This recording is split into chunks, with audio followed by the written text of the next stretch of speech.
Today we're going to look at the divide between CEOs and Chief Diversity Officers. If you follow the trends, DE&I has taken a back seat in 2023, and we want to look at how to solve for that, because DEI is really important. And if you're wondering what CDO is, Chief Diversity Officer. Actually, they should be called Chief Diversity, Equity, Inclusion, and Belonging Officers, which is really their full title. Let's start by looking at some data. So McKinsey did some research and found that globally, only 7% of all chief diversity officers report into a CEO. And in the US, that's a little higher at 12%, still not that much more. The bulk of CDOs report into HR, to the chief HR officer. There are many factors that contribute to this divide between CEOs and chief diversity officers, but here are just three pretty critical ones in my opinion. CEOs rarely talk to CDOs, especially if they're not reporting to them, and that creates a lack of alignment. Executives, especially the board, attempt to solve DE&I problems without the involvement of a chief diversity officer who really should be a critical stakeholder and decision maker. And CDO's goals are not connected with the business strategy in most part, and that also creates a big divide.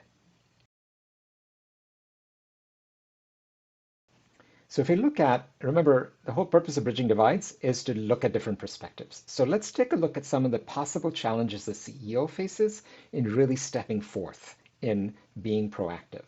So they're focused on investors, on the board, on lots of stakeholders. I have great compassion for that. They lack deep DE&I understanding and really, would require vulnerability to recognize that and own that and know that they don't know what they don't know. And they want to stay neutral on polarized topics to not disenfranchise various stakeholders that are really important to the business. Next, let's look at what's possible are some of the possible challenges for the Chief Diversity Officer. They are zealous about their progress. They're passionate. They really want to make a difference. And they either really stick their neck out and ruffle feathers, or they leave because they feel that they're not able to accomplish what they're seeking to do, or are asked to leave. The lack of data-driven understanding of stakeholders. I know a lot is said about data and DE&I, but really by stakeholder, I think is critical. And influencing the CEO and the board on DE&I is absolutely paramount to making any progress. There are many ways that we can bridge divides between CEOs and chief diversity officers, but here are just three that I'd recommend. Have CDOs report to the CEO. It's critical. And only then can you truly have the alignment and connection for true progress if you're committed to making progress as a company and a board. The CEO must take a stand on DE&I topics and be vocal about it. And we'll talk about that more in other episodes. I highly recommend measuring your DE&I adoption curve by stakeholder group.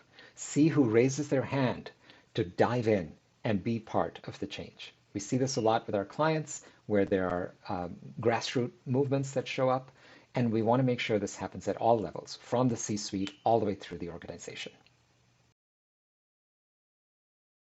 There's no denying, globally, we are very divided. There are many divides. No matter how you look at it, we're a very divided humanity.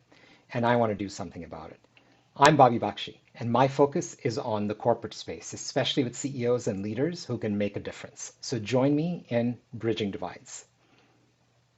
Contact me to learn how I can help your organization to bridge divides.